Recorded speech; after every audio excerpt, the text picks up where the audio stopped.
डरावनी समुद्री यात्रा। समीर वर्मा। एक समय की बात है, एक छोटे से गांव में एक बहादुर समुद्री यात्री नाम के रामेश रहता था। रामेश का सपना था कि वह दुनिया के सबसे दूरस्थ और अद्वितीय समुद्री टापुओं की खोज करे। उसका विश्वास था कि उसे ऐसे किसी टापू मिलेगा जिसका अब तक किसी ने भी नहीं सुना होगा।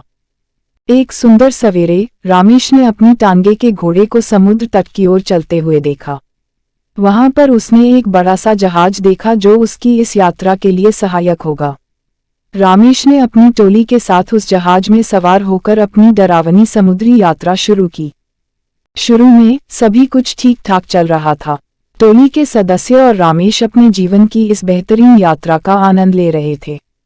लेकिन कुछ दिनों बाद एक भयानक तूफान ने उनकी यात्रा को बाधित कर दिया। उनके जहाज को अनगिनत लहरों और तेज हवा की चपेट में ले लिया गया। तूफान के दौरान रामेश और उसकी टोली ने एक अजीब समुद्री टापू की ओर बह गए। वह टापू सुना था और इसे किसी नक्शे में नहीं दर्ज किया गया था। तूफान के बाद सब कुछ शांत हो गया और रामेश अपनी टोली को सुरक्षित तरीके से टापू पर उतारने में सफल रहा। वे टापू की खोज में निकले और वहां अजीब और अद्वितीय जीव जंतुओं को देखते हुए हैरान रह गए। यह वही टापू था जिसकी खोज करने का सपना रामेश देखता था।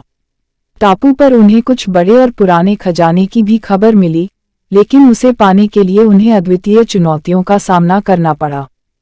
रामेश और उसकी टोली के साथ नामकरण करते हुए उस टापू को अजब गजब टापू कहा गया। वे वहां से खजाना लेने के लिए कठिन चुनौतियों और भयानक जीव जंतुओं के हमलों को सामना करते हुए सफलतापूर्वक अपनी यात्रा पूरी करते हैं। अंत में रामेश और उसकी टोली अपनी डरावनी समुद्री यात्रा को समाप्त करते हुए वापस अपने गांव पहुंचे। गांव वापस पहुंचते ही रामेश और उसकी टोली का स्वागत एक बड़े उत्सव के साथ किया गया। उन्होंने अपनी डरावनी समुद्री यात्रा के बारे में गांव वालों को सुनाया, जिससे सभी विस्मित और प्रभावित हो गए।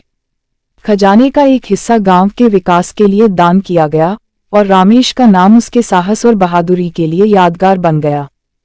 इस डरावनी समुद्री यात्रा ने रामेश को सिखाया कि साहस, संयम और टीमवर्क के साथ किसी भी कठिनाई का सामना किया जा सकता है।